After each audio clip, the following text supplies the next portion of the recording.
तन बल धन बल बुद्धि बल करहि नहीं को काम।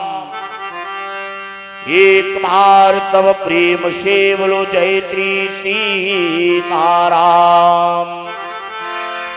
बोलिए रामचंद्र की जय हो, गुरुदेव भगवान की जय हो, हनुमान जी महाराज की जय हो, कन्हैया लाल बाबा की जय हो। सर्वप्रथम अखिल कोटि ब्रह्मांड नायक जगन्नियंता जगदाधार कण कण में व्यापक परब्रह्म परमात्मा निराकार प्रभु को इस बालक शिखर का सतत बार नमन। परम पूज्य प्रादाय श्रवणीय अर्चनी वंदनीय परम पूज्य गुरुदेव भगवान के श्री चरणों में इस बालक का सतत बार नमन।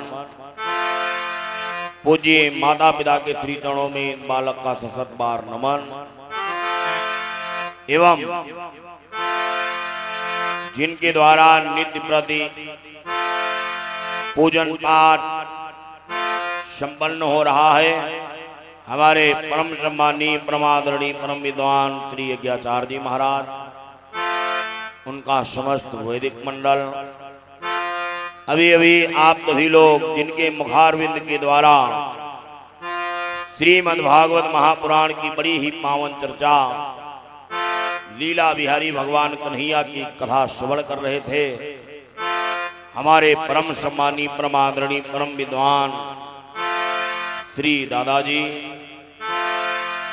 मंच पर विराजमान संगीत के समस्त कुशल आचार्य बंधु, पांडाल में उपस्थित समस्त श्रद्धालु भक्तजन, इन सभी दिव्य आत्माओं को श्री कृष्ण ध्यान योग साधना पीठ ट्रस्ट की तरफ से स्वागत वंदन अभिनंदन है।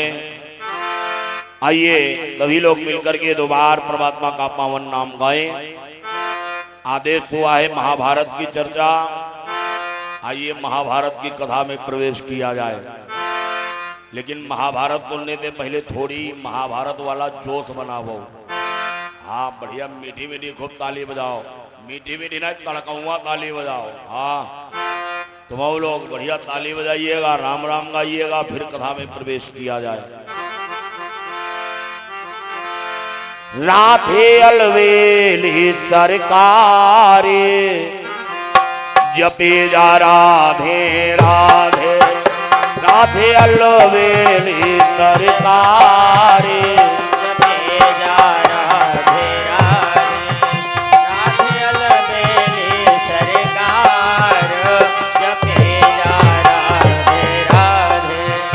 राधे अलवेली सरकार जपे जा राधे राधे, राधे अलवेली सरकार जपे जा राधे राधे, जपे जा राधे राधे, कहे जा राधे राधे, जपे जा राधे राधे, कहे जा राधे राधे, जपे जा राधे राधे, कहे जा राधे राधे, जपे जा राधे राधे, कहे जा राधे राधे। राधे अलवेली सरकार बोले जा राधे राधे, राधे अलवेली सरकार बोले जा राधे राधे, राधे अलवेली सरकार कहे जा राधे राधे। जो राधे नाम जपेगा सावरिया आए मिलेगा, जो राधे नाम सावरिया आए मिलेगा, जो राधे नाम जपेगा सावरिया आए मिलेगा, जो राधे नाम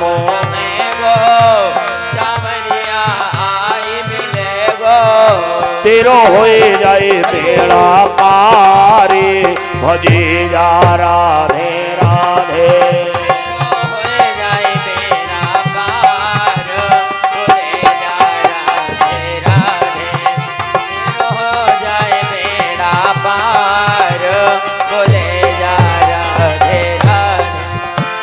बोले जा राधे राधे, कहे जा राधे राधे, बोले जा राधे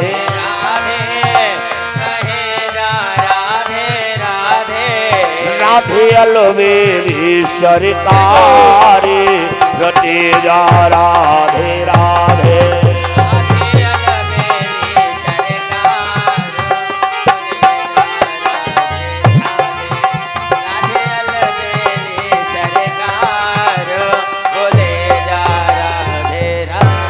बोलिए वृंदावन बिहारी लाल की, बोले राम कृष्ण भगवान की जय हो। गोस्वामी बाबा ने रामचरितमानस में बड़ा सुंदर भाव लिखा। बोले कर्म प्रधान विश्व करी राखा, और जो जस करहि तो तत् फल चाघा। ये भाई जो जैसा कर्म करता है, अगर आप अच्छे कर्म करते हो तो आपको परिणाम अच्छा मिलेगा। जैसे अगर आप गन्ना बोते हो, खेती करते हो, अच्छा गन्ना बोते हो तो क्या मिलेगा? जब गन्ना बेचोगे तो पैसा पाओगे, है नहीं? अच्छा अगर बबूरा बोओगे, बबूरा वही हो तो का दशहरी चटी हो जिंदगी में लाए। अगर आपने बबूल बोए हैं तो याद रखना आपको कांटे ही मिलेंगे। ऐसा महाभारत भी आपको सिखाती है। ये हमेशा अच्छी कर्म करना चाहिए। क्यों? अगर आप बुरे कर्म करोगे तो आपको परिणाम बुरा ही भुगतना पड़ेगा। जो महाभारत में ऐसी कोई बात नहीं है जो महाभारत में ना लिखा हो कि संपूर्ण दृष्टि का जो मत है, वॉल्यूम बढ़ाई दो, जो जगह में है भारत में है, और जो वेदों में ग्रंथों में है, वो सभी महाभारत में है।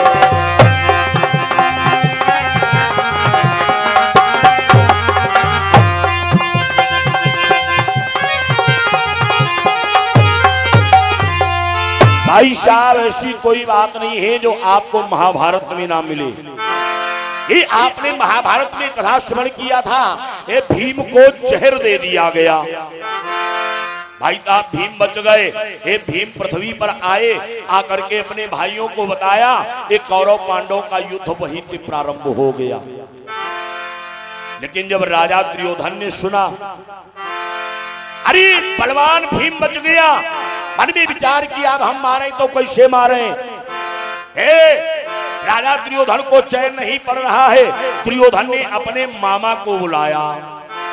मामा, अच्छा देखो हम बताए चुके मामा जत्ते हो दे मामा सब खराब। हाँ और एक बात बताई दे, शकुनी जैसे कोई की मामा हो उनका मार डारा कदई बाबू नहीं परी ही। हम सही बताई रहे, लेकिन हम खाली बता ही नहीं रहे हैं। यमुना वे कटा करेगी तुम्हारे मामा हो सलमान घोरी की पियाई ले, हम खाली बता ही रहे करी नानी है। मामा को बुलाया, बोला मामा अरे पांडवों से बहुत परेशान हैं, ये बताओ हम पांडवों को कैसे मारे। शकुनी भी बड़ा होशियार था। शकुनी कहा लोगों भांजे ये बताओ एक को मारना है या सबको मारना है। दुर्योधन कहा लोगों मामा एक तो मरो ना, अब अगर सब मर जाए अरे हमारा सब कांटा ही निकल जाएगा।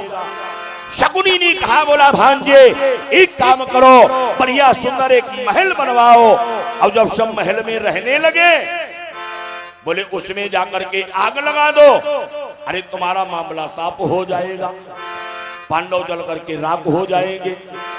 दुर्योधन ने कहा, बोला मामा अरे तुमने जुगाड़ तो बहुत बढ़िया बताया, लेकिन हमारे एक बात नहीं समझ हम आई रही, अरे महल कैसे जल सकता है, महल में तो आग नहीं लग सकती। शकुनी ने कहा, बोला भांजे जो महल बनेगा, महल दिखेगा तो बिल्कुल महल ही जैसा, लेकिन बनेगा काहे का, बोले ईंट गारा का महल नहीं बनेगा, महल काहे का होगा, बोले लाख का महल बनवाओ। लाख, आप लोग लाख जानते होंगे, पुराने लोग जानते हुए हैं, मतलब पुरानी बुढ़िया जनती हुई है, नई विद्या लोग लाख नहीं जनती। हाँ, पहले लाख तेरी चूड़िया चलती थी, चूड़िया लाख जो होती थी आग बड़ी जल्दी पकड़ लेती थी। दुर्योधन ने कहा, बोला मामा ये काम तुम्हारे जुम्मे। भाई साहब शकुनी ने क्या किया, शकुनी ने जानते हो महात्मा विदुर को काम सौंप दिया। विदुर जी ने क्या किया, विदुर जी ने विश्वकर्मा को बुलाया और सुंदर महल का निर्माण करवाना प्रारंभ किया।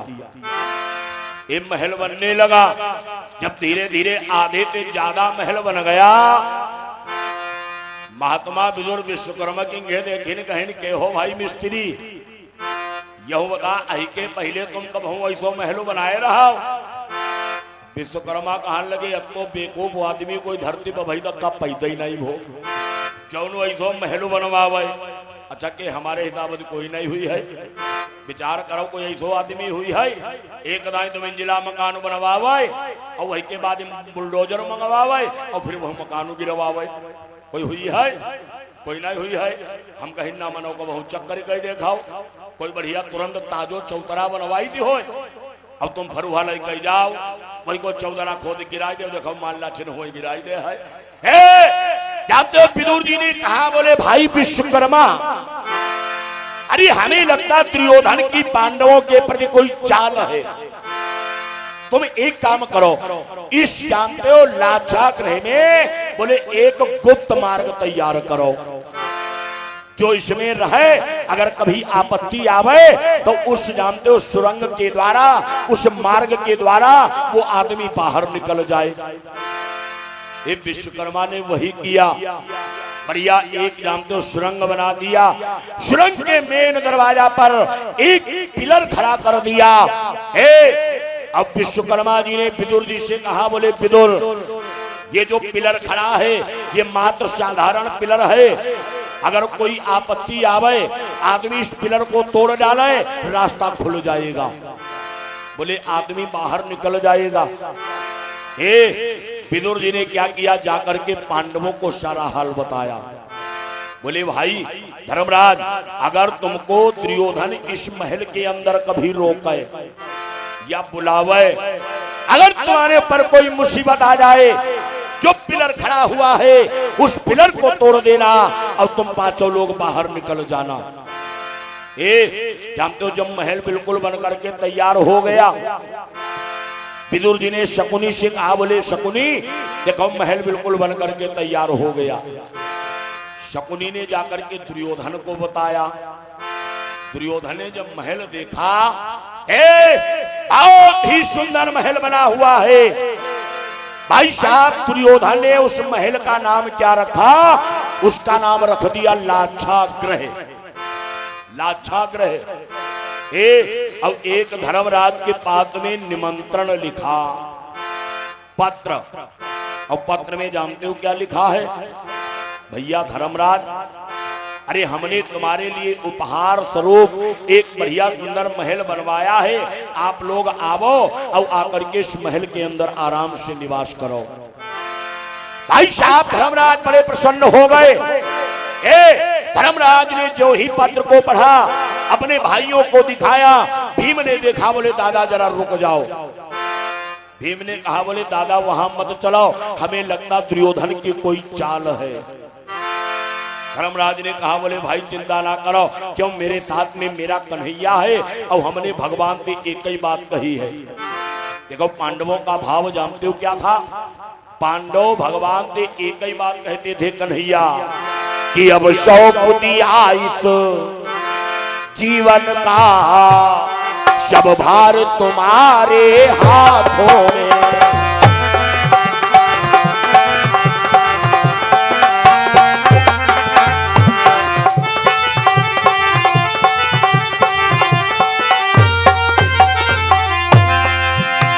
अब सौंप दिया तो जीवन का सबरिया सब भारी तुम्हारे हाथों में, और है जीत तुम्हारे हाथों में और हार तुम्हारे हाथों में।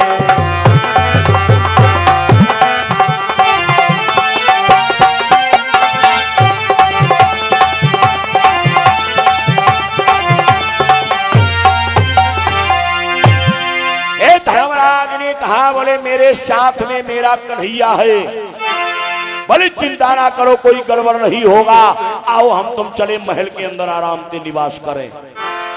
ये जब चलते चलते पांचों पांडव माता कुंती के साथ में जब महल के अंदर पहुंचे, भाई साहब भीम ने इस महल को देखा। ए भीम ने आवाज लगा, बोले दादा गड़बड़ है गड़बड़। धर्मराज कहिन के भीम तुम्हें हर समय गड़बड़ ही दिखाओ कर। अच्छा एक बात और बताई दे, दिखाओ रामायणम लक्ष्मण अब महाभारतम भीम, यही आदमी तनिक दोनों मोटी चद्दर की रहा। हाँ इनके जल्दी बाद अगर कोई दिमाग में बैठ गई तो ऐसे निकलते नहीं रहा है। धर्मराज ने कहा, बोले कोई गड़बड़ नहीं है, अब अगर तुम्हें शंका है जाओ जाकर के महल का निरीक्षण करो। भाई साहब भीम ने गदा उठाया और गदा लेकर के महल का निरीक्षण करना प्रारंभ किया। ये तब तक भीम चलते चलते ऐसे कमरे में गए, भीम ने क्या देखा, जिस कमरे का निर्माण रार सकर खाल से किया गया है।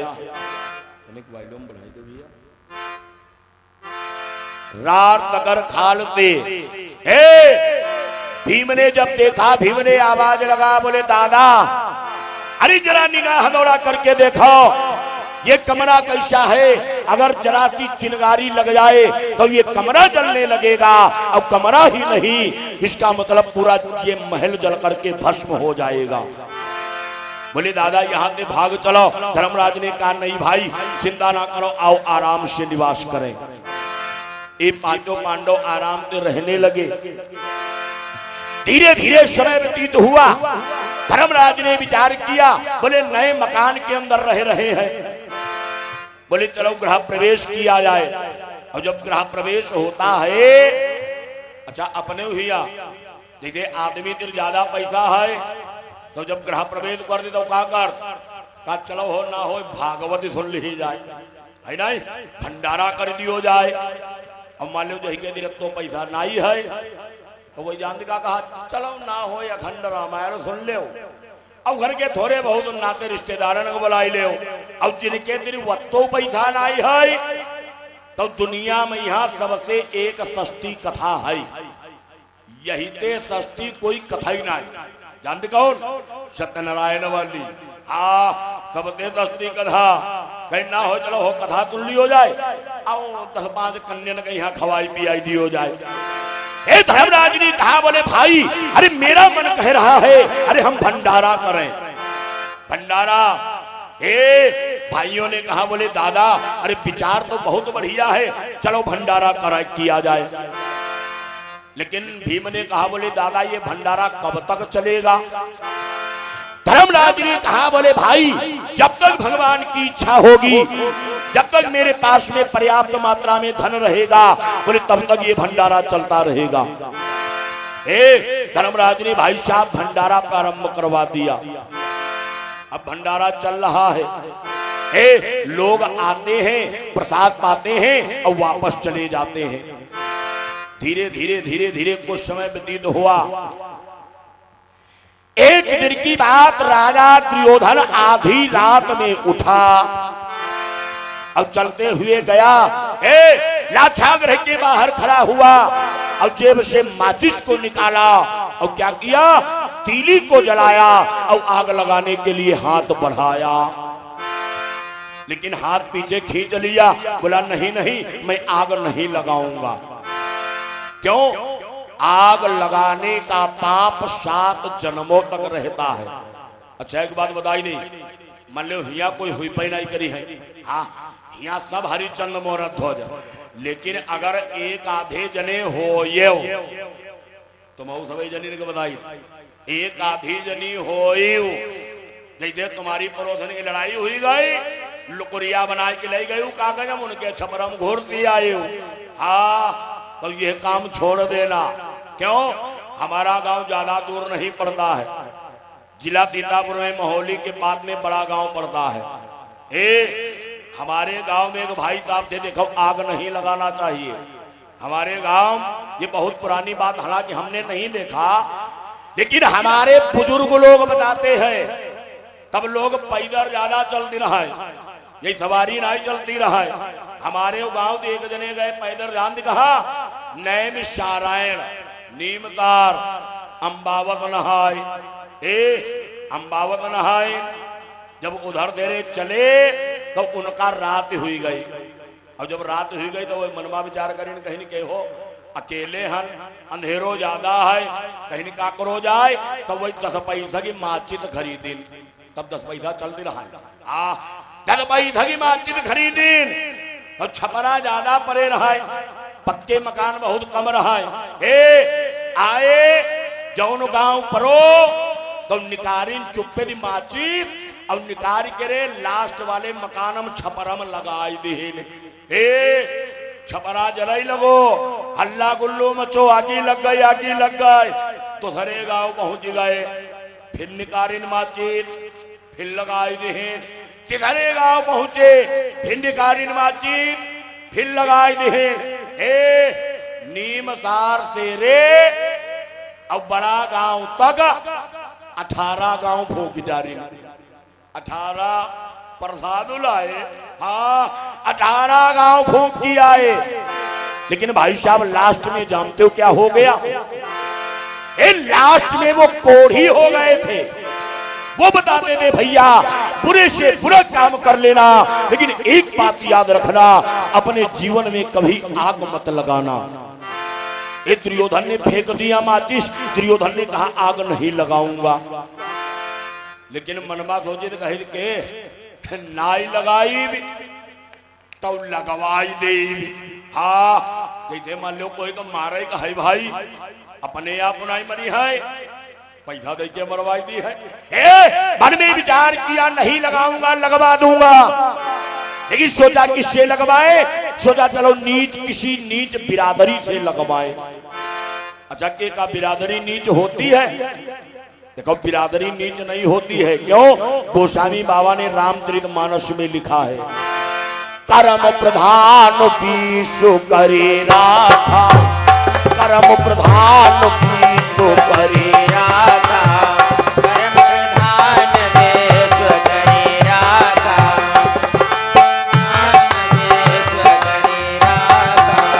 कर्म प्रधान पीसु करे राखा, कर्म प्रधान करी राखा।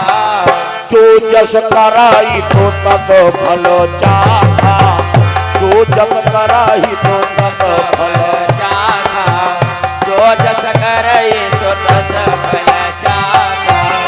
कर्म प्रधान वेश करी राखा, कर्म प्रधान वेश करी राखा। जो जस कराई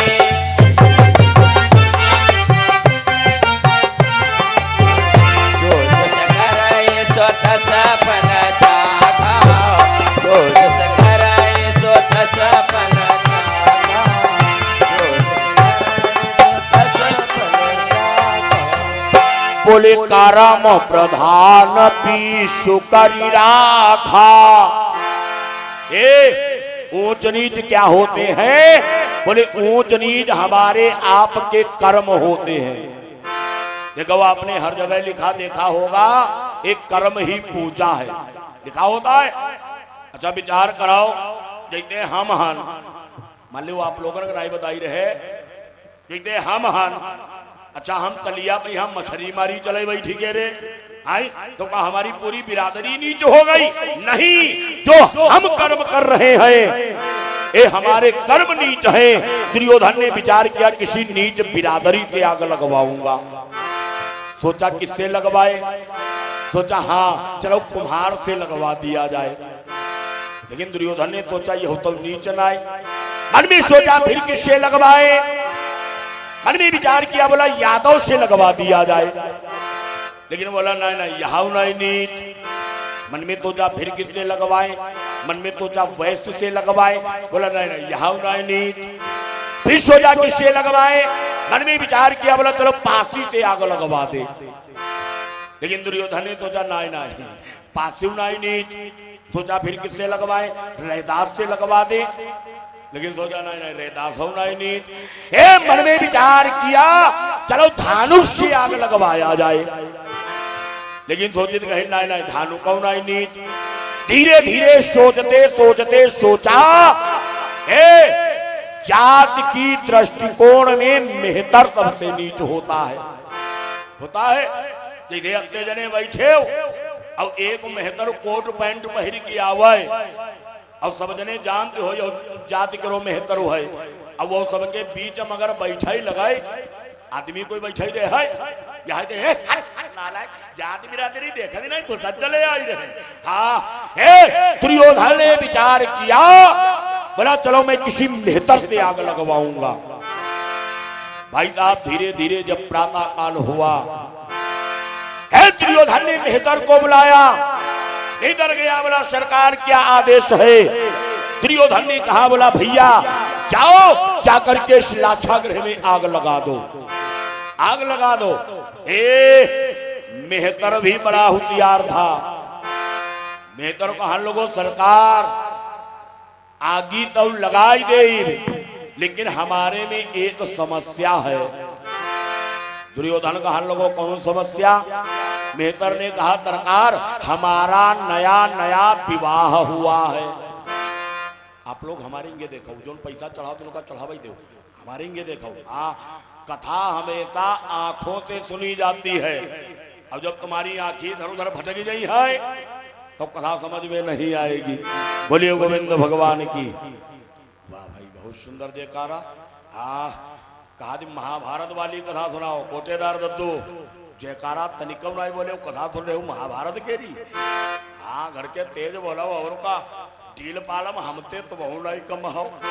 हाँ जोर बोला और का। बोलिए हनुमान जी महाराज की, बोलिए वृंदावन बिहारी लाल की, बोलिए कन्हैया लाल बाबा की। मेहतर ने कहा सरकार आग लगा दूंगा लेकिन हमारे में समस्या है हमारा नया नया विवाह हुआ है। अच्छा एक बात और है जौन लड़कवा की नई बारात भाई हो देखो चालू ढालू बदल जाते। हाँ अब तो ही ना सारी नक्शे बाजी बढ़ जाती। हालांकि तुम्हारे एक बात नहीं कर रहे हम अपने बड़ा गांव की बात बताई रहे। हाँ अब ऐसी ऐसी नक्शेबाजी जब बारात हो तब देखा हो हमारे पड़ोस में एक जने रहते हैं उनके लड़के की बारात भाई अब नई नई बारात भाई रहा है तो वही आदमी मेहरुआ छत पर खड़े भय नई नई बारात रहा है दुल्हन दुल्हा दोनों छत पर खड़े भय और उनकी छत पर लाइट वाले बढ़िया तार निकले रहा है। उनकी घरवाली देखी कहीं तुम जत्ते खंदे कहो हमारे ऊपर नक्शेबाजी दिखाए बात बड़े काबिल हुए तार छुई ले तो हम तुम्हें जानी। नई नई बारात भाई भाई करी रहा है नक्शेबाजी में गए पकड़िन तार। अच्छा बत्ती चलता ही रहा है अब जहां पकड़िन तार तुरंत ही ये बदला ही लगे। हाँ मोगरिन कूटे गए मोगरिन बचता गए लेकिन रील वाली हड्डी काम गिनाई रही गई पैसा खिन चलती है। नेतर ने कहा सरकार हमारा नया नया विवाह हुआ है। नेतर ने कहा बोला सरकार मैं जो भी काम करता हूं जब तक अपनी घरवाली से नहीं पूछ लेता हूं। मेहतर बोला सरकार कोई काम नहीं करता हूं। दुर्योधन ने आवाज लगाया बोला नालायक किटानी के बटुए की समता अरे कर दी झोली भिख मंगे की। अरे सूरज के पास पहुंच जाओ इच्छा है नीच पलंगे की।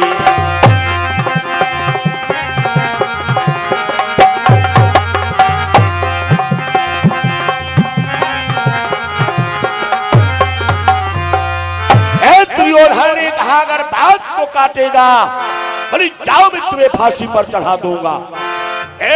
नौकर बोला सरकार रहम करो रहम करो।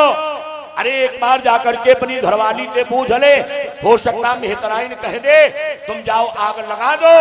मेहतर कहा लोगों सरकार अब है आएगी खटरी बतेला दिखाई दे। दुर्योधन ने कहा ठीक भाई जाओ जाकर के पूछ करके आओ। ये मेहतर गया चलते चलते जब अपने घर में पहुंचा तो क्या देखा मेहतराइन बैठी है और भगवान के लिए सुंदर फूलों का हार बना रही है।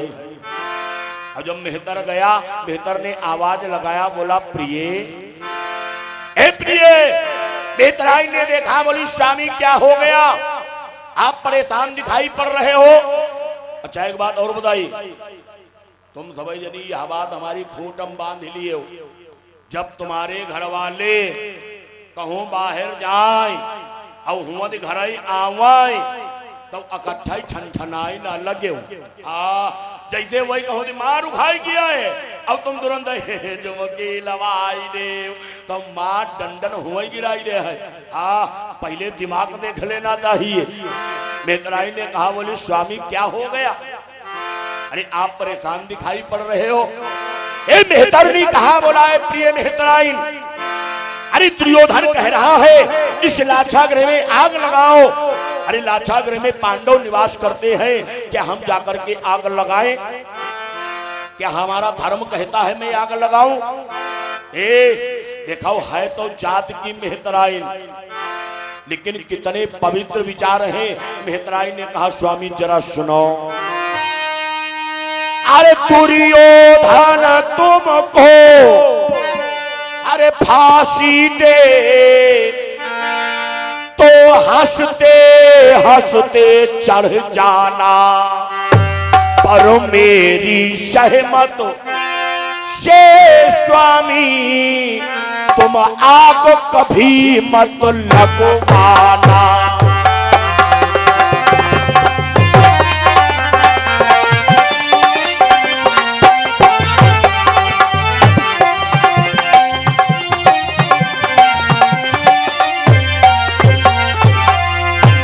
मेहतराइन ने कहा, बोली सरकार क्यों ना दुर्योधन आपको फांसी पर चढ़ा दे, आप फांसी पर चढ़ जाना, लेकिन एक बात याद रखना, अपने जीवन में कभी आग मत लगाना। हे भाई, मेहतर ने विचार किया, बोला नहीं लगाऊंगा। मेहतर बहाते चला, मन में सोचा दुर्योधन को बता देंगे लेकिन आग नहीं लगाएंगे। जब चलते चलते अपनी बस्ती के बाहर पहुंचा तो मेहतर के मन में पाप आना प्रारंभ हुआ। अच्छा देखे हुए पाप हर आदमी तिरयावत, पाप हमारे तुम्हारे तिरयावत। जैसे कथा हुई रही तब हम मोड बनाए, आज हम कथा सुने जाई भी जरूर लेकिन जब भोजन कर लिए हो फिर पहुड़ रहे हो तो फिर जान का काम है, अरे अब आज कौन जाए, कल देखा जाई। ये जानते हो क्या है, ये पाप है। दुर्योधन ने जानते हो, मेहतर ने विचार किया, जिस समय हम दुर्योधन की बात को काट देंगे मुझे फांसी हो जाएगी, मेरे मर जाने के बाद में मेहतराइन आजाद हो जाएगी। अरे कहूं मिश्री के परिक्रमा, कहूं सीतापुर को दशहरा, कहूं हरदोई कतकी। मन में विचार किया, खूब टहलेगी, बोला ये काम नहीं करूंगा, पहले जाकर के पूछूंगा मेरे मर जाने के बाद में मेरी मेहतराइन क्या करेगी। फिर घर में पहुंच गया, आवाज लगाया, बोला प्रिय। मेहतराइन ने कहा, स्वामी क्या हो गया? मेहतर ने कहा, बोला प्रिय एक बात बताओ, जब मुझे फांसी हो जाएगी, अरे मैं तो मर जाऊंगा लेकिन मेरे मर जाने के बाद में तुम क्या करोगी?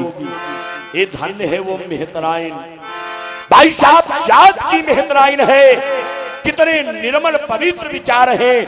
मेहतराइन चरणों में लिपट गई, बोली स्वामी जरा सुनो, जब आप मर जाएंगे, आपको फांसी हो जाएगी तो हमारा एक ही काम होगा, क्या?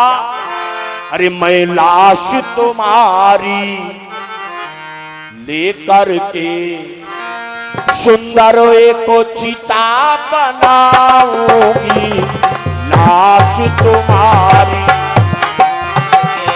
सुंदर एक चिता बनाऊंगी, लाश तुम्हारी ला करके सुंदर एक चिता बनाऊंगी, तुम्हारी ला करके मैं लाश तुम्हारी लेकर के सुंदर एक चिता बनाओगे और फिर राम नाम का सुमिरन कर, फिर ओम नाम का सुमिरन कर, मैं साथ सती हो जाऊंगी, फिर ओम नाम का सुमिरन करो, मैं साथ सती हो जाऊंगी, ओम नाम का सुमिरन करो, फिर साथ सती हो जाऊंगी।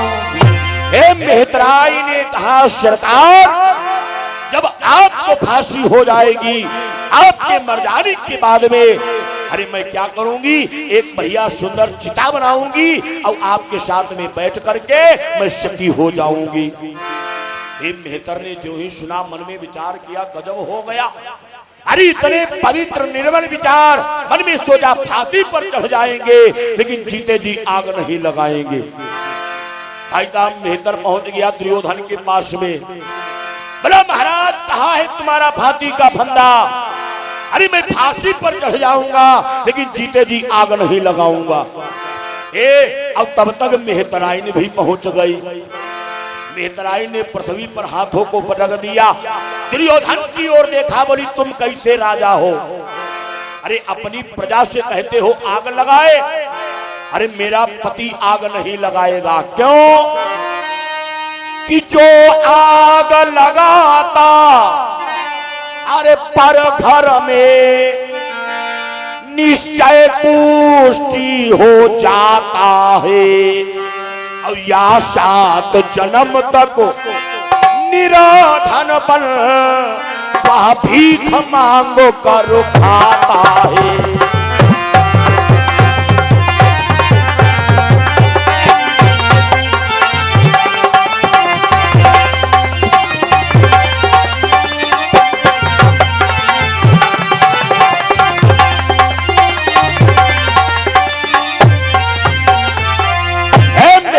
ने कहा जो भी आग लगाता है, अरे या तो वो कोढ़ी हो जाता है या तो 7 जन्म तक उसको भिक्षा मांग करके पेट पालना पड़ता है।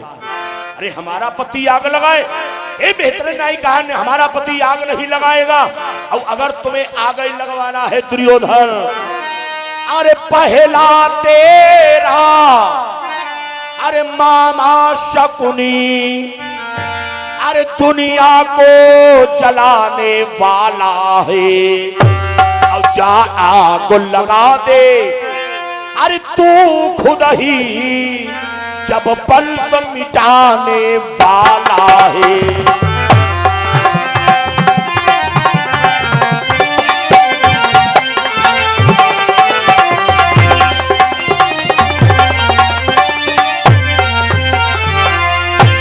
मेहतराइन ने कहा अगर तुम्हें आग लगवाना है, अरे या तो अपने मामा से आग लगवाओ या तो जाकर के तुम आग लगाओ, लेकिन मेरा पति आग नहीं लगाएगा। दुर्योधन ने जब सुना मन में विचार किया, गजब हो गया। दुर्योधन ने सोचा अगर अब हम इसे फांसी पर चढ़ाते हैं तो मेहतराइन को सब पता चल चुका है। अब मेहतराइन रोज रोज चिल्लाए पूरे गांव भरे को बताई दे हाय। अच्छा एक बात और यहाँ एक खास बात हो, हालांकि तुम्हारे एक बात नहीं बताई रहे, हाँ यहाँ की बात कहूंगा भूखों मर जाऊंगा भैया, तुम्हारे ये कोई बात नहीं। यहाँ तब बात नैनीताल भटिंडा देखे हुई हो, अगर मान लो कबहू कोई समस्या आई जाए, हम आप सब जने रोईती होई कोटेदार दो, अगर हम तुम रोईती होई अब कोई आवे बोझाए कहा के काहे रोई रहे हो, तो आंसू आंसू पहुंच दी हो अब चुप्पा हुई जी हो, बताई दो भैया हमारे घर में यह घटना घट गई, तब है हम बैठे रोई रहे। अब अच्छा कबहू जैसा भाई जनी रोती हो पूछ के देखो, कह दो के दाई का हुई गो, तब चुपाई है ना, रोवत रोवत तुम्हारी पूरी पुराण हो रही है। जान दो गई थे आए भैया बड़ी बढ़िया बहुत बीमार आए, हमने बेटी की बहुत दवाई कराई, लिए जा रहे बड़ी बढ़िया के राय राय में कदम यार रोज पूरी गाथा तुम्हें बताई दी है। दुर्योधन ने विचार किया इसकी घरवाली को सब पता चल चुका है, अब ये रो कर चिल्ला कर सबको बता देगी। दुर्योधन ने कहा काम करो, जाओ तुम हमारे राज्य को छोड़ करके चले जाओ। भाई साहब मेहतर मेहतराइन आज दुर्योधन की राज्य को छोड़ करके चले गए। तब तक अब दुर्योधन ने विचार किया आग लगावे तो कैसे लगावे। तब तक दुर्योधन का एक मंत्री था जिसका नाम पुरोचन था। दुर्योधन ने पुरोचन को देखा, बोला ए भाई एक काम करो, अरे तुम मंत्री भी हो और हमारे मित्र भी हो, एक काम करो तुम जाकर के लाक्षागृह में आग लगा दो। पुरोचन बोला वाह सरकार, अरे आज जीवन में पहली बार हमें आग लगाने का मौका मिल रहा है। इतना ही नहीं आपकी सेवा करने का मौका मिल रहा है। मैं अभी जाऊंगा और जाकर के लाक्षागृह में आग लगा दूंगा। चले, लेकिन एक बात बताई दे, जाय तो रहे लेकिन आई है ना आई। जाय रहे आई है ना आई। पहुंच गया। भीम ने देखा पुरोचन को। अब जब भीम देखी भीम कहे हाय गड़बार, भीम पीछे पीछे लग गए। भाई साहब पुरोचन उसी कमरे में पहुंच गया जिस कमरे का निर्माण रार सकर खाल से किया गया था। अब जहां पुरोचन गो भीम पीछे पीछे पहुंच गए। कहने का बात हो, कैसे आए हो? पुरोचन फिर बाहर निकल आया। अब धीरे धीरे एक दिन हो गया, 2 दिन हो गए, 3 दिन, 4 दिन, लेकिन जब देखनियो वही कमरा में जाए। भीम निगरानी में सीसीटीवी कैमरा पीछे ही पीछे। भीम तुरंत ही पहुंच जाए। कहा कैसे कावा पुरोचन बेचारा आग ना लगा पावे। धीरे धीरे अच्छा एक बात और बताई दी, 10-15 दिन हो ही गए लेकिन आग नहीं लगा पाया। अच्छा एक बात और है, देखो मेहमानी होती है 1 दिन की। हालांकि तुम्हारे यहाँ जो अगर कोई मेहमान आए हुए उनकी बात हम नहीं बताई रहे। हाँ वही तो वैसा ही कथा में यहाँ आए हैं, लेकिन वैसे मेहमानी हो 1 दिन की। 1 दिन रुकाए जान लो मेहमान, दूसरे दिन रुकाए जान लो हाई मेहमान नो। अब अगर तीसरे दिन रुकी जाए तो मेहमान उनाए जान लो हाई पक्को मेहमान। हाँ अच्छा एक बात और बताई, पहले जैसे ना तो मेहमान रही गए और ना तो मेहमान की सेवा करे वाले मेजबान रही गए। हाँ पहले जब मेहमान आते थे तो लोग क्या करते थे, बढ़िया बिठाते थे, चाय नाश्ता कराते रहे। वही के बाद में कहते रहे के दादा कैसे आये हो, कहते रहे। और अब मेहमान जहां आए बाहर खड़े भये, टी टी टी हारन बजाई रहे। घर वाले निकले, जान का कहा कैसे आए हो दादा। हाँ पहले कहा कैसे आए हो। भाई साहब पुरोचन ने डेरा वहीं पर जमा दिया। धीरे धीरे जब कुछ समय व्यतीत हुआ, भीम ने विचार किया, बोले चलो इस पर्दा को हटाना चाहिए। समय व्यतीत हो रहा है। 1 दिन की बात, भंडारा तो चल ही रहा है। 1 दिन की बात एक भीलनी आई और भीलनी के साथ में 5 पुत्र हैं। भाई साहब भीलनी ने प्रसाद पाया। जब भीलनी वापस जाने लगी, माता कुंती के पास में गई, बोली मैया अरे हमारा गांव बहुत दूर पड़ता है, अब हम पैदल जाएंगी, अरे हमें रात हो जाएगी और रास्ता ठीक नहीं है, अगर आपका आदेश हो जाए तो आज हम यहीं रुकें और कल हम चली जाएंगी। माता कुंती ने देखा, बोली बेटा, माता कुंती ने कहा ये बताओ तुम्हारा नाम क्या है। ये भीलनी मुस्कुराई। भीलनी ने कहा, बोली मैया अरे हमारा नाम कुंती है। कुंती, हे माता कुंती बड़ी प्रसन्न हो गई, बोली वाह सेम टू सेम, जो हमारा नाम वह तुम्हारो नाम। तब तक माता कुंती ने कहा तुम्हारे पति का क्या नाम है। भीलनी मुस्कुराई, बोली मैया मेरे पति का नाम पांडु है। माता कुंती कहनी एक ही कुंडली आई, जो हमारो नाम वही तुम्हारो नाम, जो मेरे पति का नाम वही तुम्हारे पति का नाम। माता कुंती बोली अच्छा, ये जो तुम्हारे साथ हम 5 पुत्र हैं, इनका क्या नाम है? भाई साहब भीलनी ने वही नाम बताए जो पांचों पांडवों के नाम थे। माता कुंती बड़ी प्रसन्न हो गई। माता कुंती ने बढ़िया कमरा खुलवा दिया, बोली बेटा आराम से निवास करो। भीलनी पुत्रों को लेकर के आराम से सो गई। धीरे धीरे रात के 12 बजे भीम ने विचार किया बहुत नौटंकी हुई गई, अब यह नाटक खत्म करो जाए। भीम ने क्या किया, जब रात के 12 बजे भीम ने जलता हुआ अलाव लिया और लेकर के उसी कमरे में पहुंच गए जिस कमरे का निर्माण रार सकर खाल से किया गया था। अब भीम ने जाकर के भाई साहब लाक्षागृह में स्वयं आग लगा दिया। अच्छा देखो बहुत लोग कहा दुर्योधन आग लगाई दे रहा है, लेकिन अगर आपने व्यासकृत महाभारत पढ़ी है, व्यासकृत महाभारत में लिखा है भीम ने जाकर के स्वयं आग लगा दिया। लाक्षागृह जलने लगा। भाई साहब भीम ने एक मुक्के का वार किया, पिलर टूट गया और सुरंग का रास्ता खुल गया। भीम ने अपने भाइयों को जगाया, अपनी माता को जगाया और सबको साथ में लेकर के उस महल के बाहर प्रस्थान कर दिया। पांडव तो चले गए, लेकिन मरी जानते कौन वो? वो भीलनी समाप्त हो गई। भीलनी के 5 पुत्र समाप्त हो गए। अब तो ही ना वही जो आगी लगावई आए रहा पुरोहचन वयु हेम जरी कई स्वाहा हुई गए, वयु बरी गए।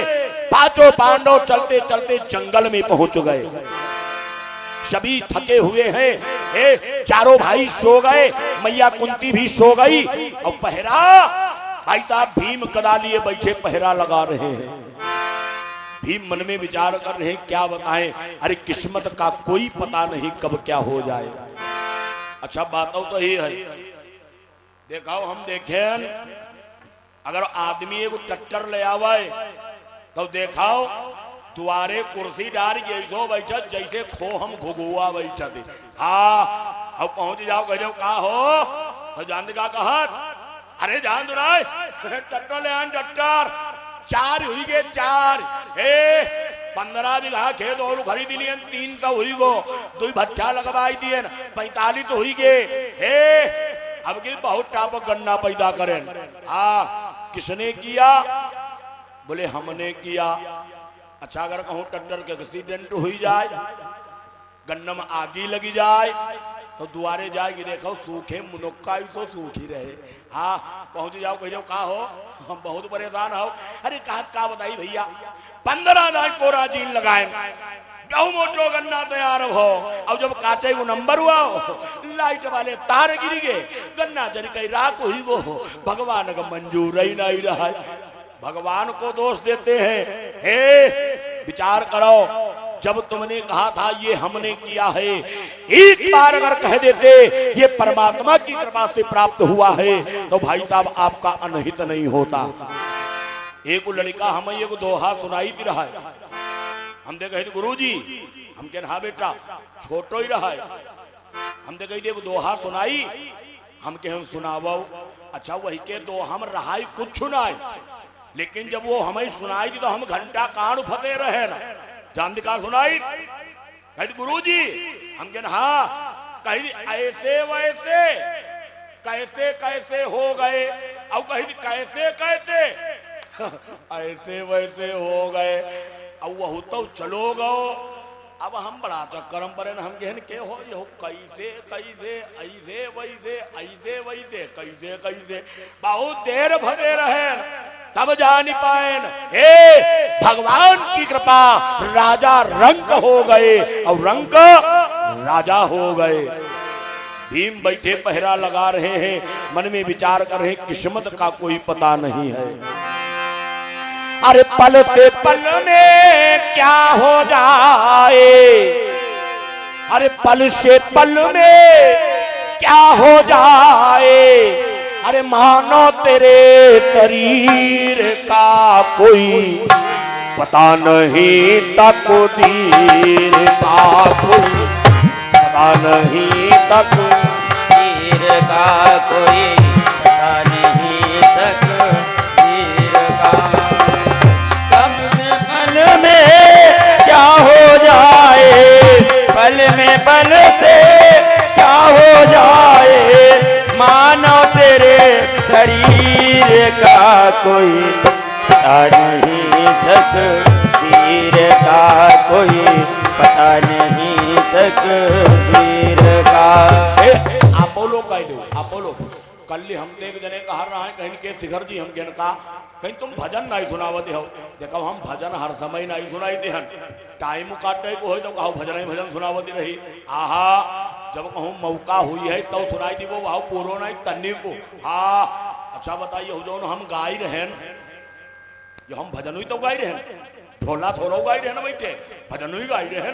आई आप लोग भी जरा गाइएगा कि पल से पलों में क्या हो जाए, पल में पल से क्या हो जाए, पल से पलों में क्या हो जाए, मानो तेरे शरीर का कोई पता नहीं तकदीर का, कोई पता नहीं तकदीर का, कोई पता नहीं तकदीर का, नहीं तकदीर जो का।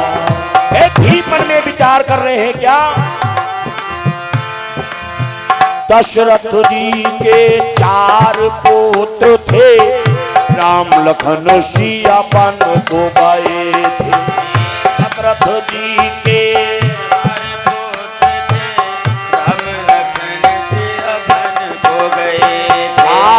दशरथ जी के 4 पुत्र थे, राम लखन सिया बन को गए थे।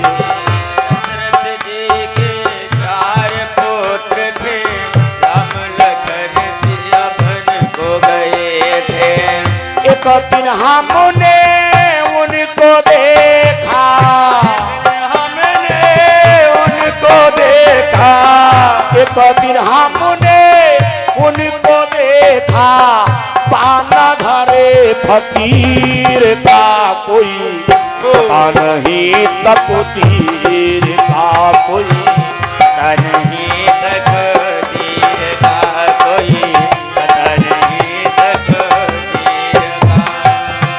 एक दिन हमने उनको देखा, एक दिन हमने उनको देखा, बाना धरे फकीर का कोई पता नहीं तकदीर का, कोई पता नहीं तकदीर का। पल से पलों में क्या हो जाए, पल में पल से क्या हो जाए, पल से पल में क्या हो जाए, मानो तेरे शरीर का कोई पता नहीं तकदीर का, कोई पता नहीं तकदीर का, कोई पता नहीं तकदीर का। एक ही में विचार किया, इतना ही नहीं जरा और। राजा हरिचंद भयदानी, काशी बिक गए तीनों प्राणी। राजा हरिचंद थे दानी, काशी बिक गए तीनों प्राणी। राजा हरिचंद भयदानी, काशी बिक गए तीनों प्राणी। राजा हरिचंद थे दानी, काशी बिक गए तीनों प्राणी। एक दिन सबने उनको देखा, एक दिन सबने उनको देखा, एक दिन सबने उनको देखा, घड़ा उठाते नीर का कोई पता नहीं तकदीर का, कोई पता नहीं तकदीर का, कोई पता नहीं तकदीर का। एक दिन उनको सबने देखा, एक दिन उनको सबने देखा, पानी में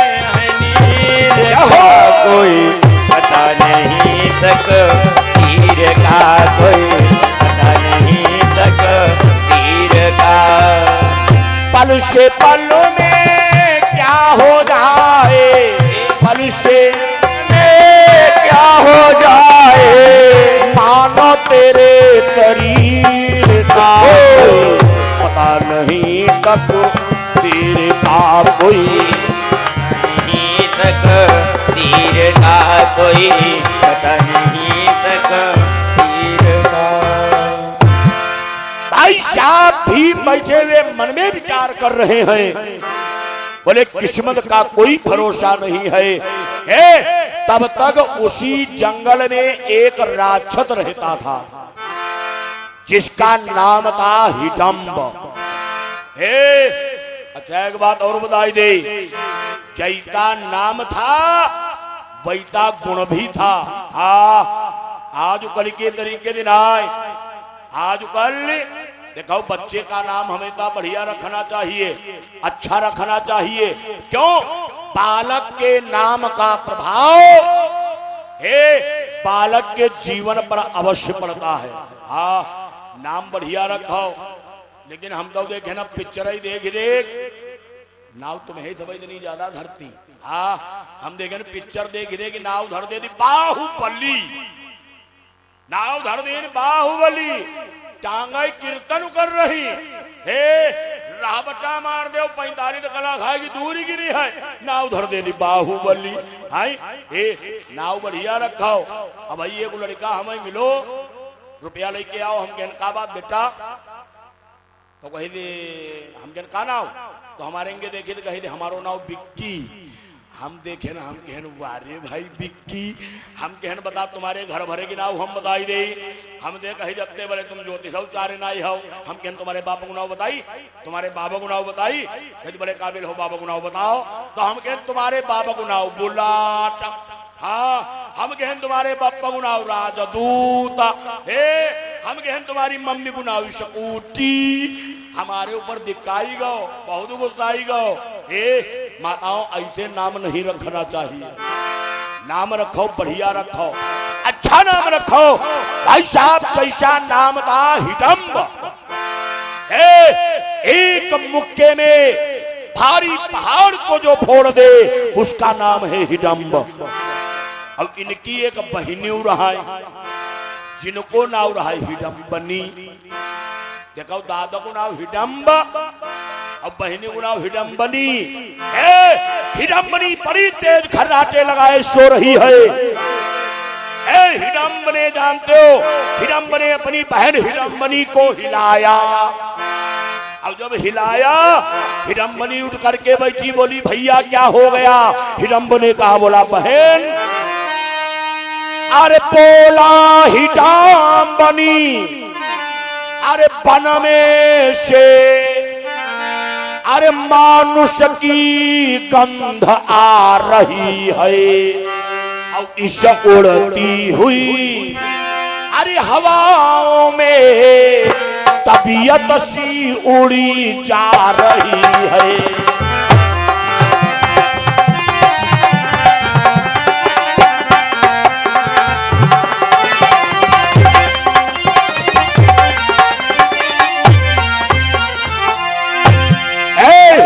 ने कहा, बोला बहन अरे जंगल में हमें लगता कोई यात्री लोग आए हुए हैं, मानो आए हुए हैं। अरे उनकी हमें गंध आ रही है, गंध। अच्छा एक बात बताई दे, राक्षसन कहीं हमारी तुम्हारी महक ना अवध रहा है। एक दो ना तुम्हारा चाहे ड्रम में यहाँ बेला वाली सेंट की ड्रम में यहाँ तुम डुब्बी मारी लो, भिन्न करी आवो। उनका हम तुम गंधाई तरह। हिडम्बनी ने कहा, बोली भैया चिंता ना करो, अभी हम लेकर के आती है। भाई साहब हिडम्बनी ने प्रस्थान कर दिया। अब जब हिडम्बनी पहुंची, हिडम्बनी ने भीम को देखा। अब जब भीम को देखा, देखा आई रहा है माराई। अब जब भीम को देखीन, तब भीम तिर गई जान दिखा कहीन बरात कर ले, कहीं बियाह कर ले। आई रहा है माराय, अब कहे लगी बियाह कर ले, बियाह। अच्छा आदमी बियाह दे बहुत परेशान, आदमी बियाह दे बहुत परेशान। जिनकी बारात हुई गई उनते बूझ के देखो बहुत परेशान। हे हिडम्बनी ने कहा, बोली स्वामी आप हमसे विवाह कर लीजिएगा। भीम ने कहा, बोली देवी तुम कौन हो? हिडम्बनी ने कहा, बोली स्वामी अरे हमारा नाम हिडम्बनी है, मेरे भाई ने आपके पास में भेजा है। अरे मेरा भाई बहुत दूर है, एक काम करो अपने भाइयों को जगावो, अपनी माता को जगावो और यहाँ से बाहर निकल चलो, इस परिक्षेत्र को छोड़ करके चलो, क्यों मेरा भैया बहुत बलवान है। भीम देखिन कहने हुई है बलवान। भीम कहने आवई देव, अगर तुम्हारा भाई बलवान है देवी, भीम कहें तो हम कोई कायर नहीं है, हम क्षत्रिय है। भीम कहने यही है, दो हाथ वही दिखाई है, दो हाथ हम दिखाई। और इधर हिडम्ब बैठो मनमा सोचत के गई रहे भाई आई नहीं। अच्छा के आवई कहा थी वही बियाह करे लगी कि वहां घूम गया वही। हिडम्ब थोड़ी देर बैठा रहा, थोड़ी देर के बाद में धार लगा करके भागा चला। भीम ने देखा, भीम ने कहा, बोले देवी अरे ये पर्वताकार आकृति में ये क्या दिखाई पड़ रहा है? हिडम्बनी ने कहा, बोली स्वामी अरे प्राणनाथ ये हमारा भाई उमड़ाते हुए आ रहा है, जल्दी करो अपने भाइयों को जगावो, मैया को जगावो, यहाँ से बाहर निकल चलो। भीम कहा लगे आवई देव देख ले भी न हो गई। या तो आज हमारी समाधि बन गई है, या तो बिना बियाह की तुम विधवा हुई गई हो, और या तो अपने भाई की लाश बैठ के रोई हो। तब तक हिडम्ब आया। हिडम्ब ने आवाज लगा, बुलाए अरे तुमने हमारी बहन को यहाँ पर क्यों रखा है? भीम देखे, भीम कहें सुनाओ हो संवाद कराओ। हाँ भीम कहें सहित बात कराओ, इंगे देखो तुम्हारे जीजा हन जीजा। हिडम्ब देखी कहे वारे जीजा अत्ते मोटे तगड़े जीजा। हिडम्ब कहा लोग बहुत बढ़िया जीजा। हिडम्ब कह दिए जत्ते लोग हैं इनका सबका रोज एक पकाई भी, रोज बनाए खाई भी। जीजा अरे तुम तो 4-5 दिन काम में यहाँ आई गई हो। भाई साहब ही हिडम्ब भीम की ओर बढ़ा। तब तक भीम को आया क्रोध। भीम ने झपट करके के पेड़ को पकड़ा और भीम ने पेड़ को हिलाया और उखाड़ा और उखाड़ी की एक पेड़ मारिन। अब जब मारिन हिडम्ब वह तेरी फटे तरबूज की तरह फैली गो। एक ही नाम जवान लपदी बाहर आई गई, उठ नहीं पाए, मर गया। और इधर भाइयों ने जब तलबर सुना, माता कुंती ने तलबर सुना, एकदम सब उठ करके बैठ पड़े। भीम ने सारा हाल अपनी माता को बताया। माता कुंती ने कहा, बोली ठीक है आज भीम का विवाह माता कुंती भाइयों ने क्या किया, हिडम्बनी के साथ में करवा दिया। ब्याह हुई गो। अब तो भीम के बहुत जलवा जंगल में रही रहे ना। अब जंगल में उसी का राज्य चलता था। हिडम्ब का धीरे धीरे समय व्यतीत हुआ। हिडम्बनी के द्वारा एक बढ़िया सुंदर दिव्य पुत्र उत्पन्न हुआ जिसका नाम घटोत्कच पड़ गया। कुछ समय के बाद में हिडम्बनी भी वहां से चली गई। अब बचो कौन? 5 पांडव। माता कुंती आज चलते चलते जा रहे हैं, तब तक व्यास जी आए। व्यास जी ने कहा पांडवों जाओ सीधे चले जाओ, जाकर के चक्रापुरी में निवास करो। ये 5 पांडव चक्रापुरी में रहने लगे। तब तक धौम ऋषि आए। धौम ऋषि ने कहा, बोले पांडवों अरे तुम भगवान कन्हैया को ढूंढ रहे हो, भगवान से मिलने का समय आ गया है, जाओ सीधे चले जाओ। आगे तुम्हें एक देश पड़ेगा जिसको लोग पांचाल देश कहते हैं, जहां के राजा हैं द्रुपद। उनकी एक पुत्री है जिसका नाम है द्रौपदी। और हमने सुना है कि सुनते हैं वहां स्वयंवर में अरे द्वारिकाधीश भी आएंगे।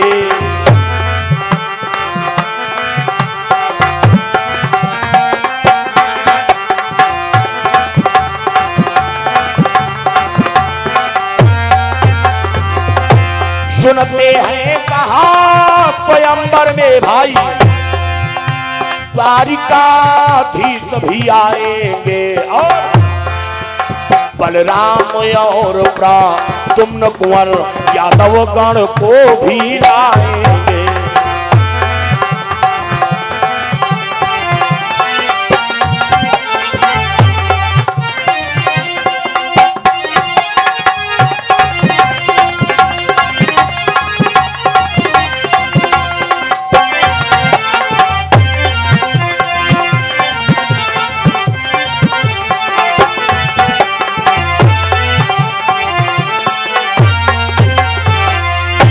जाओ पांचा दे चले जाओ, भगवान कन्हैया वही तुम्हें मिल जाएंगे। आज पांचों पांडवों ने प्रस्थान कर दिया, जा रहे हैं कहां? पांचाल देश के लिए। लेकिन भाई साहब स्वयंवर किसका हो रहा है? एक स्वयंवर हो रहा है द्रौपदी का। और ये द्रौपदी जानते हो कौन है? देखिए द्रौपदी के जन्म की कई कथाएं आती हैं। एक कथा आती है जो छाया रूपी सीता थी, इन्होंने जाकर के भोले बाबा की तपस्या किया। भोले बाबा प्रकट हो गए, बोले देवी तुम्हें क्या चाहिए? छाया रूपी सीता ने वरदान मांगा, 5 बार आवाज लगाया, बोली पतिवर पतिवर पतिवर पतिवर। हे 5 बार कहे पतिवर पतिवर। भोले बाबा ने कहा एवं मस्तु, जाओ तुम्हारे 5 पति होंगे। एक तो ये कथा आती है, एक कथा आती है सतयुग की। सतयुग में एक राजा हुए हैं भाई साहब, जिनका नाम है राजा युवनाश। ये राजा युवनाश कोई साधारण राजा नहीं है। राजा युवनाश बड़े धर्मात्मा है, बड़े प्रतापी राजा है। एक दिन की बात, महाराज युवनाश गुरु वशिष्ठ के पास में गए और बोले प्रभु हमारे मन में भाव उठ रहा है, हम भंडारा करें। भंडारा? गुरुजी ने कहा, बोले राजन विचार तो बहुत बढ़िया है, जाओ बढ़िया सुंदर भंडारा रचाओ। महाराज युवराज ने कहा, बोले गुरुदेव मैं भोजन उसी दिन करूंगा जिस दिन अपनी समस्त प्रजा को जानते हो बढ़िया सुंदर भंडारा खिला लूंगा, प्रसाद पवा लूंगा।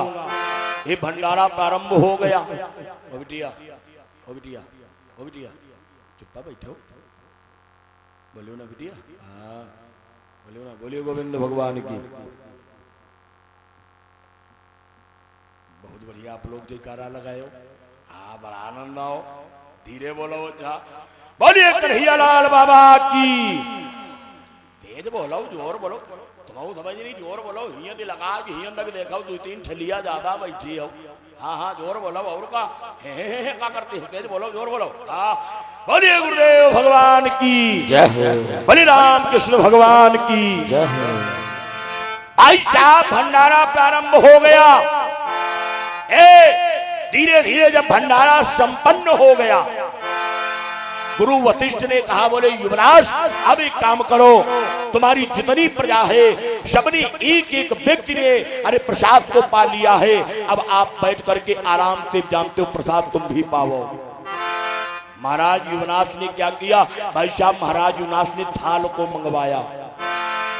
जो ही थाल सामने आई, भगवान का भोग लगाया और जो ही कौर को तोड़ा और मुख में ले जाने का प्रयास किया, मंत्री दौड़ करके आया, बोला महाराज जरा रुक जाओ, अगर आप भोजन कर लेंगे तो आपका वचन अधूरा रह जाएगा। महाराज युवनाश ने कहा, बोले मतलब? मंत्री ने कहा, सरकार अभी अपने ग्राम में ही अपने राज्य में एक ब्राह्मण बच गया है। युवनाश ने कहा, वो कौन है? मंत्री ने कहा, सरकार कि है नाम रोमंत ब्राह्मण उसका, अरे वास्तव में प्राण निराला है और भिक्षा पर गुजर चलाता है दीन बहुत मत वाला है।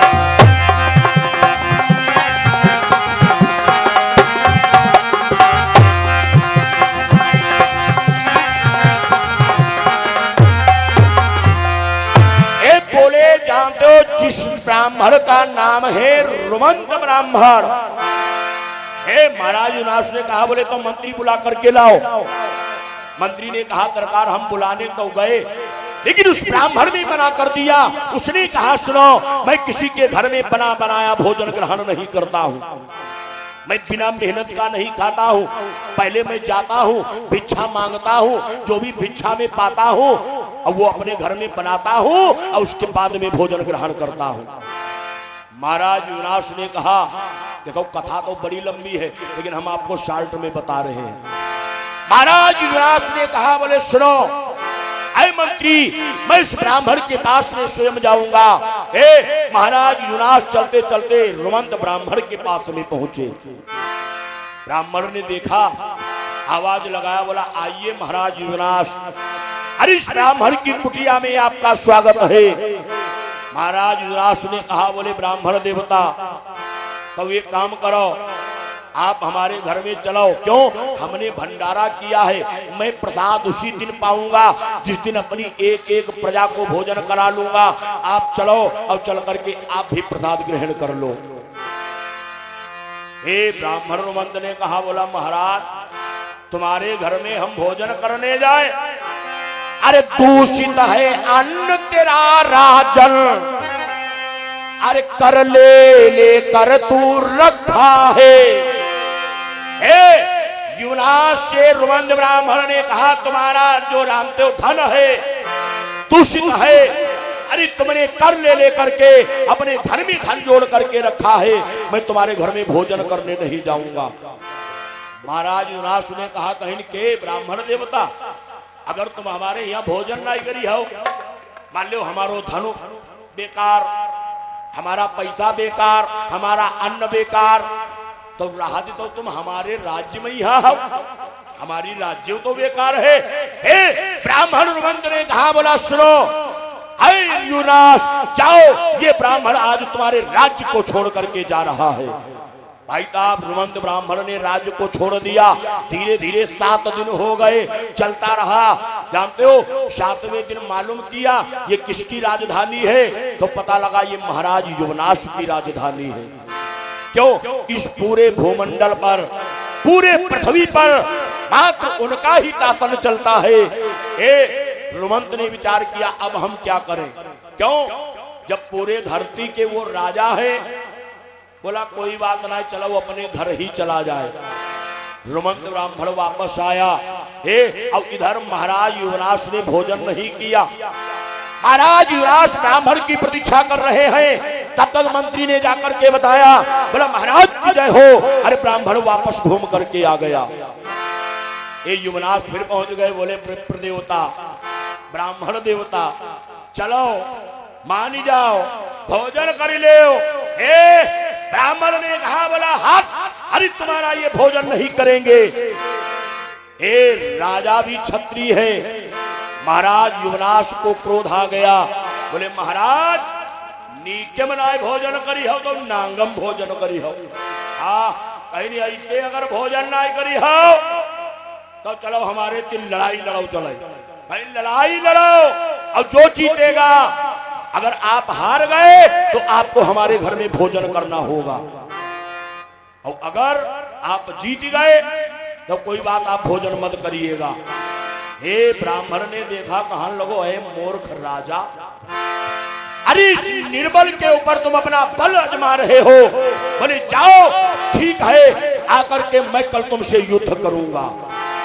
धीरे धीरे भाई साहब जब प्रातः काल हुआ, महाराज युवराज ने क्या किया, महाराज युवराज ने 54 अक्षौणी सेना, कत्ती 54 अक्षौणी सेना चारों दिशा में 18 हजार सेना को लगा दिया।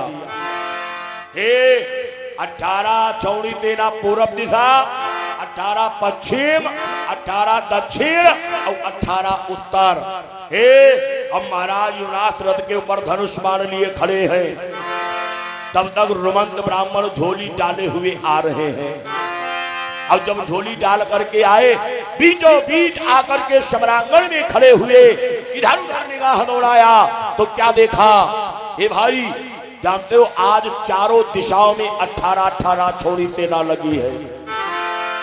महाराज युवराज ने कहा, बोले ब्राह्मण देवता अरे तुम्हारी सेना कहाँ है? लड़ाई लड़ाई मुंह बनावती चले आए हो, सेना कहाँ? तुमको दिखाई नहीं पड़ रही? 18 छोड़ी सेना चारों दिशाओं में लगी हुई है। हे ब्राह्मण ने ताली बजाया, बोला है महाराज युवराज सुनो, सेना, अरे सेना मेरी साथ है, अरे झोली में महाराज सेना मेरी।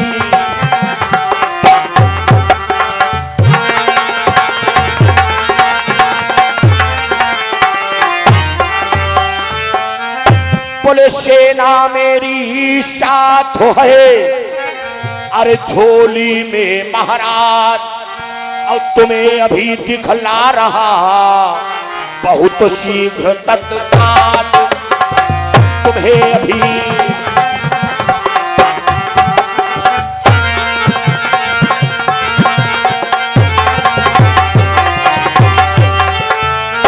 भाई साहब ब्राह्मण ने कहा, बोला है महाराज युवनाश, तुम सेना की बात कर रहे हो, हमारी सेना हमारी झोली में है, झोली में।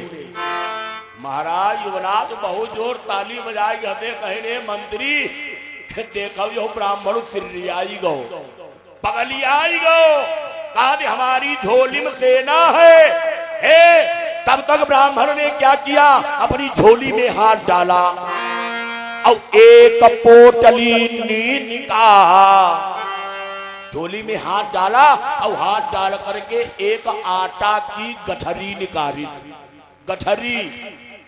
महाराज युवनाथ मंदिर के देखिन कहीं के मंदिरी हमें लगत यह लड़ाई गुनाव सुन गई हो, आई गो बहुते आटा लेके आओ, आटा और आटा का सेना बतावत हे।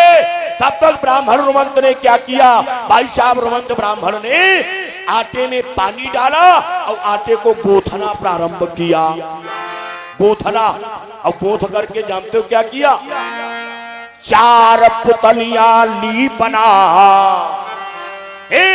आटे में पानी डाल करके गूथा और उनकी 4 पुतलियां बनाया।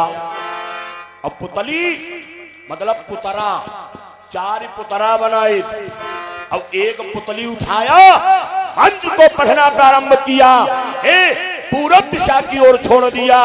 भाई साहब उस पुतली ने जाकर के 18 छोड़ी सेना को समाप्त कर दिया।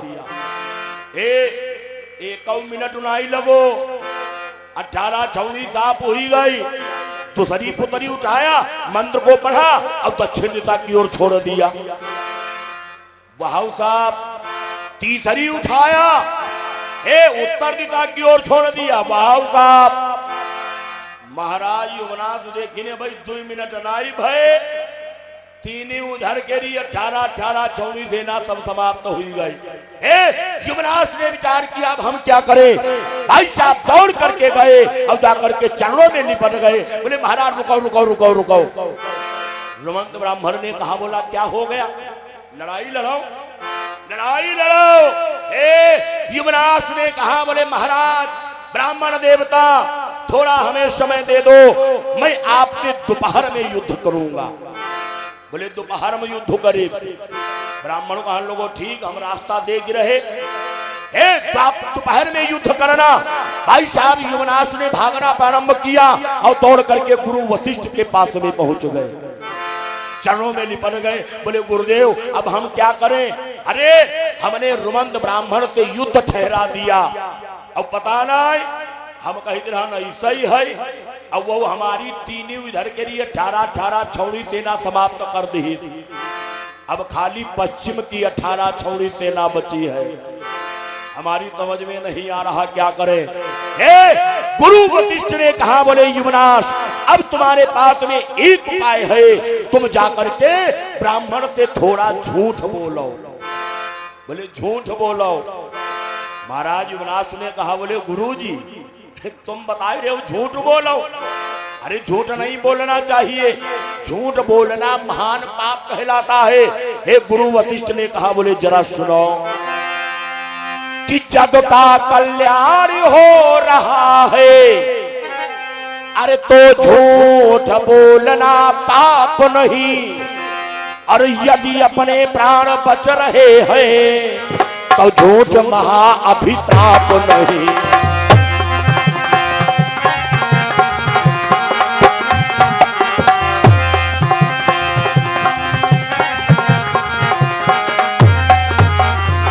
बोले अपने प्राणों पर अगर संकट आ जाए झूठ बोल देना चाहिए। समाज का कल्याण हो रहा हो झूठ बोल दीजिएगा। बोले गुरुदेव कब हम झूठ हम का बोली। महाराज वशिष्ठ ने कहा बस तनिक झूठ बोलो। जौन तुम कही आए हो, तुम दोपहर कही आए हो, तुम जाय के रे वही का तुम द्वापर कहो। हाँ दोपहर कहो कि दोपहर हम युद्ध करी, लेकिन जब ब्राह्मण युद्ध के लिए तैयार हो तो तुम कह दियो क्या कर रहे हो। अरे हमने तो द्वापर कहा था, तुम्हारा काम हो जाएगा। तुम अहू बची गई हो, तुम्हारी यहाँ 18 से 9 बजी गई है। धीरे धीरे दोपहर समाप्त हो रहा है, शाम होने वाली है। ब्राह्मण ने क्या किया, ब्राह्मण ने झपट करके चौथी पुतली को उठाया, मंत्र को पढ़ा। अब जो ही छोड़ने का प्रयास किया, युवना दौड़ करके आए, बोले महाराज क्या कर रहे हो।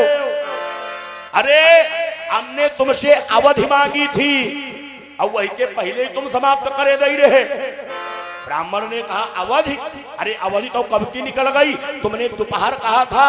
युवनाथ कहे महाराज झूठ काहे बोल रहे हो, दोपहर कहा द्वापर कहे रहा, याद करो। ब्राह्मण ने कहा बोला राजा होकर के अरे तुम झूठ बोल रहे हो। युवराज ने कहा बोले नहीं महाराज हमने वाकई बात द्वापर ही कहा था। ब्राह्मण ने कहा अच्छा द्वापर कहा था, चलो तो ठीक तुम्हारी बात द्वापर ही सही, कि चल तेरी ही बात पर अरे रखता हूं मैं बात, चल तेरी ही।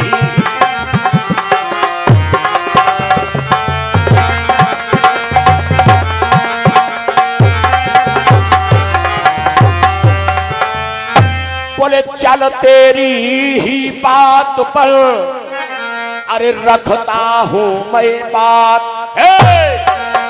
द्वापर में इस युद्ध की अरे होगी फिर शुरुआत, द्वापर में एक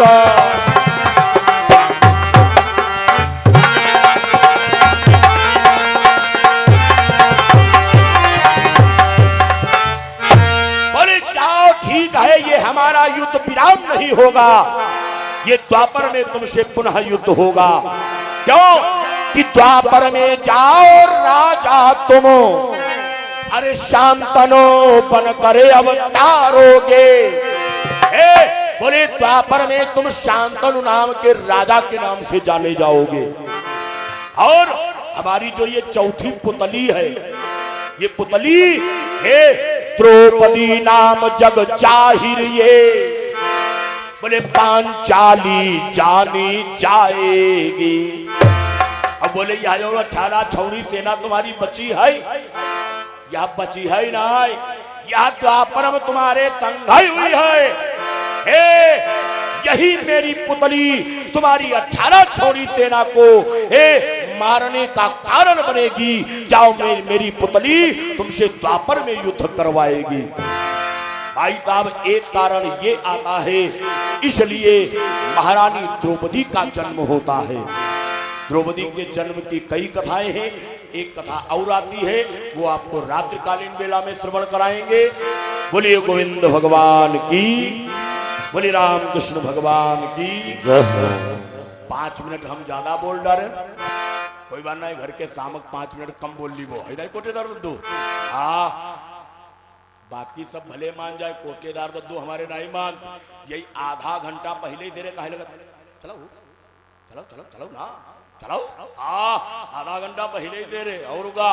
बोलिए गोविंद भगवान की। आइए तब लोग दोबारा राम राम गाए और उसके बाद में अग्रिम सूचना हमारे श्री दादाजी के द्वारा। अब ये तो दादाजी की कृपा हुई, हमारे सुरेश दादा की कृपा हुई। सुरेश दादा ने फोन किया, बोले भैया ऐसो करो 4 दिन की दाएं हमारे हुए कार्यक्रम में आई जाओ। तो हम कहें ठीक दादा, पहली बार जीवन में तुम कहे हो तो हम जरूर आई। अब हमारे तब तक दादा फोन मिलाई कहीं के भैया शिखार हम ही है आयो जरूर हम कहें दादा जरूर आई। हाँ काहे बहुत दिन से दादा हमारे पड़ोस ही के हैं। हमारे उदादक गांव बहुत मुश्किल की ज्यादा 5-6 किलोमीटर फर्क हो है, ज्यादा फर्क नहीं 5-6 किलोमीटर फर्क, लेकिन मुलाकात नहीं हुई बहुत। हाँ जब यही हुआ जाता तो हम नहीं हुई आइएगा।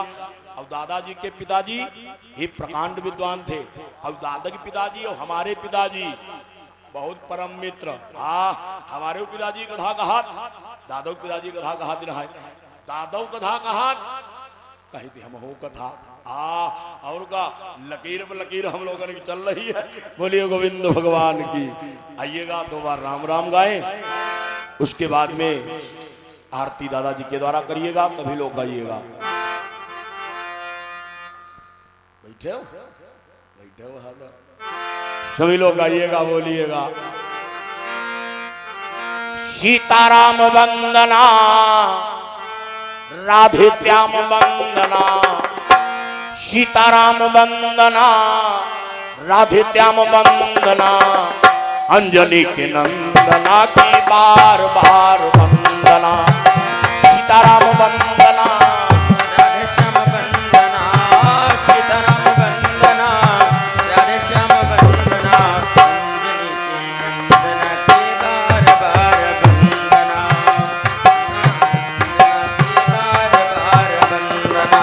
सीताराम वंदना राधे श्याम वंदना, सीताराम वंदना राधे श्याम वंदना, अंजलि के नंदना की बार बार वंदना।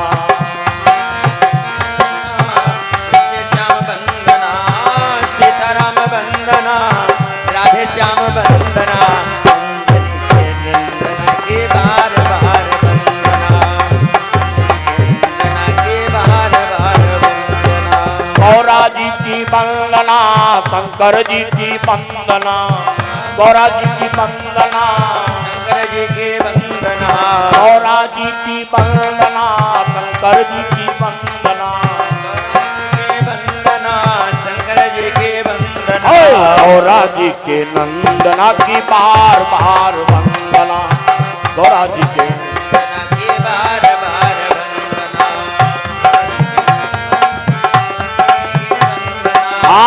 सीताराम वंदना राधे श्याम वंदना, सीताराम वंदना राधे श्याम वंदना, अंजलि के नंदना की बार बार वंदना।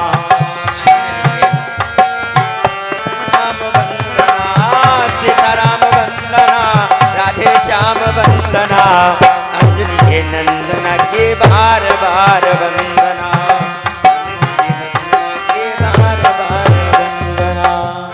बोलिए वृंदावन बिहारी लाल की, बोले राम कृष्ण भगवान की।